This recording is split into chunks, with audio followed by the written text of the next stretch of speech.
भोजन के घटक। अब भोजन मानव या प्राणी, प्रत्येक प्राणी को भोजन की आवश्यकता होती है जीवित होने रहने के लिए। इसी प्रकार मनुष्य भी भोजन करता है ना। अब उसके भोजन में कौन कौन से घटक होना चाहिए ताकि उसका सर्वांगीण विकास हो सके, है ना। तो भोजन जिसको कि हम कहेंगे बैलेंस फूड या पौष्टिक भोजन या संतुलित भोजन, संतुलित भोजन, संतुलित भोजन यानी कि ऐसा भोजन, ऐसा आहार जिसमें सभी पोषक तत्व या सभी घटक पर्याप्त मात्रा में हो, उसे हम संतुलित भोजन कहते हैं, उसे हम बैलेंस फूड कहते हैं। अब भोजन के घटक कौन कौन से होते हैं? नंबर 1 कार्बोहाइड्रेट्स, नंबर 1 पे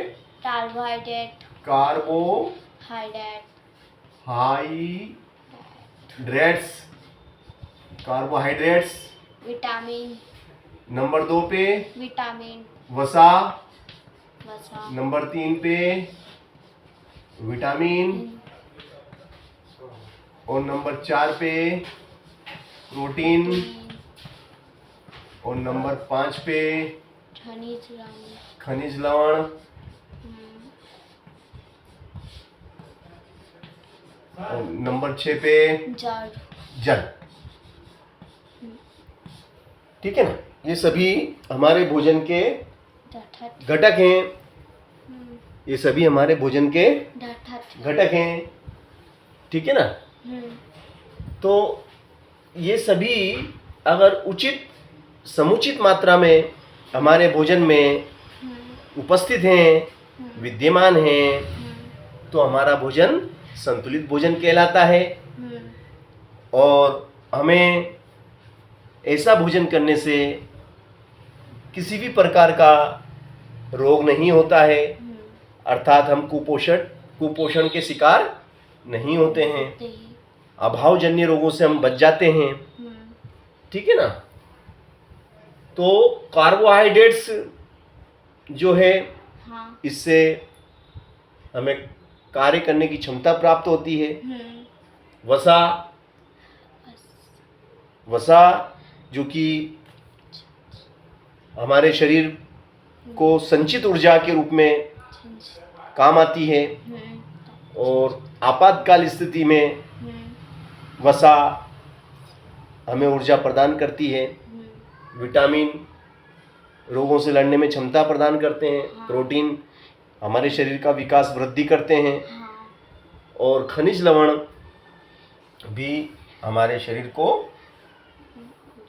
प्रतिरोधक क्षमता प्रदान करते हैं। और जल हमारे शरीर का ताप नियंत्रित करता है, पाचन क्रिया को संचालित करता है और हमारे शरीर का 70% हिस्सा जल से ही बना हुआ है ना। तो इस प्रकार से हमारे भोजन के कितने घटक होते हैं? भोजन में 6 घटक होते हैं। इन 6 घटक की उपस्थिति हमारे भोजन में अनिवार्य है, अन्यथा हम अभावजन्य रोगों से ग्रसित हो जाएंगे, कुपोषित हो जाएंगे, है ना। तो अब कार्बोहाइड्रेट्स की बात करें हम, तो ये कार्बोहाइड्रेट्स जो कि भोजन का प्रथम घटक है, हमें कार्बोहाइड्रेट्स क्या खाने से मिलता है? ऐसे कौन से भोज्य पदार्थ या खाद्य पदार्थों का सेवन करें कि हमें कार्बोहाइड्रेट्स प्राप्त हो? तो इसमें नंबर 1 में ले लो आप चावल, गेहूँ, मक्का, ज्वार, बाजरा, सभी प्रकार के अनाज, चावल, आलू, साबूदाना, गुड़, शक्कर, कार्बोहाइड्रेट्स हमें मिलता है इन चीज़ों से,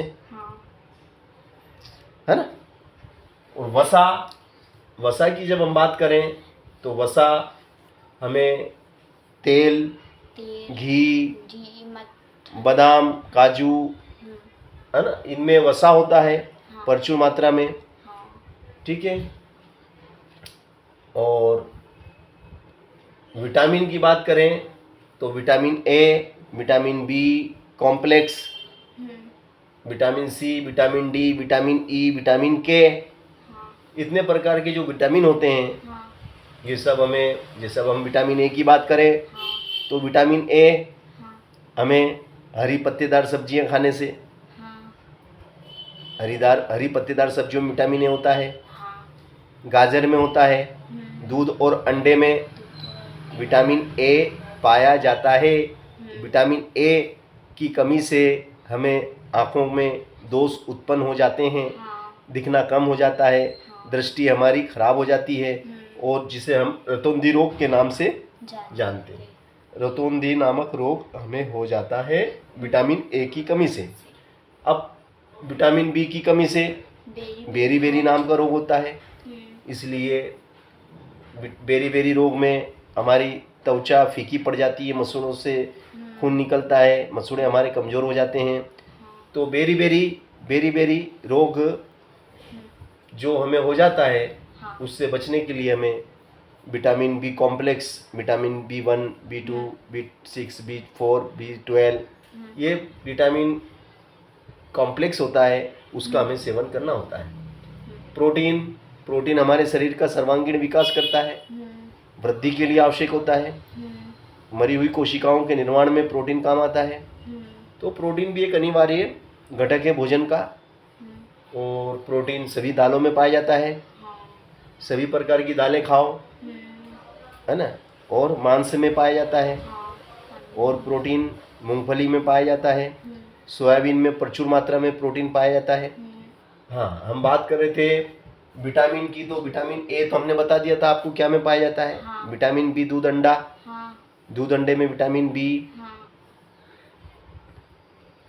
पाया जाता है, और विटामिन सी सभी खट्टी चीज़ों में पाया जाता है। विटामिन सी की कमी से स्कर्वी नाम का रोग होता है ना।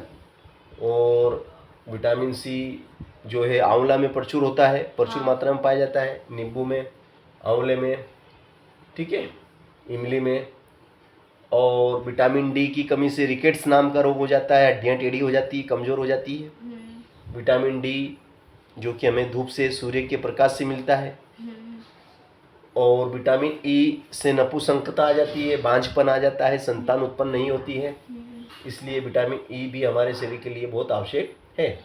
प्रोटीन का मैंने बता ही दिया आपको, मरी हुई कोशिकाओं के निर्माण में और शरीर की वृद्धि में महत्वपूर्ण घटक के रूप में प्रोटीन अपनी भूमिका निभाता है।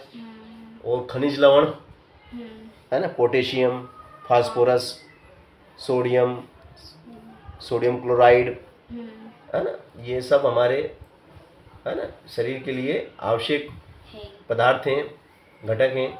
और जल तो हमारे पाचन के लिए आवश्यक है, शरीर का तापमान संतुलित करने के लिए, और विभिन्न प्रकार की अपचय उपापचय क्रियाओं को या उत्सर्जन क्रियाएं के लिए जल अपनी महत्वपूर्ण भूमिका निभाता है। इस तरीके से हमने आपको संतुलित भोजन वह भोजन होता है जिसमें सभी घटक पर्याप्त मात्रा में उपस्थित होते हैं, संतुलित भोजन कहलाता है।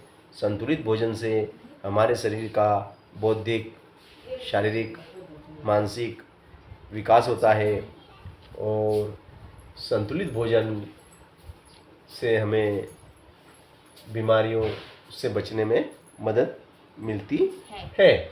तो इस तरीके से हमने भोजन और उसके घटकों के बारे में आपसे चर्चा करी, तो आपको ये सभी चीज़ें स्पष्ट हो चुकी है।